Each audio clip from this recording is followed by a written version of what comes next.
یسوع مسیح نے اور بھی بہت سارے معجزے کیے، جن میں سے ایک تھا کہ انہوں نے 5000 لوگوں کو کھانا کھلایا۔ آئیے دیکھتے ہیں دوستو۔ اس کے بعد یسوع گلیل یعنی تبریاس کی جھیل کے اس پار گئے۔ ایک زبردست مجمع ان کے پیچھے ہو لیا، کیونکہ لوگوں نے وہ معجزے دیکھے تھے جو یسوع بیماروں کے لیے کرتے تھے۔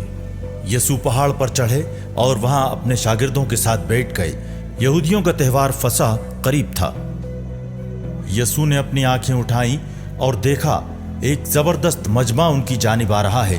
انہوں نے فلپس سے کہا، ہم کہاں سے روٹیاں خریدیں تاکہ ان لوگوں کو کھلا سکیں؟ انہوں نے فلپس کا امتحان لینے کے لیے یہ کہا تھا۔ وہ تو جانتے ہی تھے کہ وہ کیا کریں گے۔ فلپس نے جواب دیا، 200 دینار کی روٹیاں بھی اتنی نہیں ہوں گی کہ ہر ایک کو تھوڑی تھوڑی بھی مل سکے۔ ان کے شاگردوں میں سے ایک شمعون پطرس کے بھائی اندریاس نے کہا، یہاں ایک لڑکے کے پاس جو کہ 5 روٹیاں اور 2 مچھلیاں ہیں، لیکن یہ اتنے لوگوں کے لیے کافی نہیں ہیں۔ یسوع نے کہا، لوگوں کو بیٹھا دو۔ اس جگہ بہت گھاس تھی جس پر لوگ بیٹھ گئے۔ مردوں کی تعداد تقریباً 5000 تھی۔ یسوع نے روٹیاں لے کر خدا کا شکر ادا کیا اور دعا کی اور ان روٹیوں کو لوگوں میں تقسیم کروا دیا۔ مچھلیاں بھی جتنی وہ چاہتے تھے انہیں دے دی گئیں۔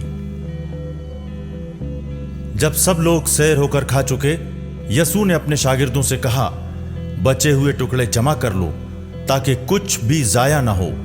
شاگردوں نے انہیں جمع کر لیا اور ان ٹکڑوں سے 12 ٹوکرے بھرے جو لوگوں کے کھانے کے بعد جو کہ 5 روٹیوں سے باقی بچے تھے۔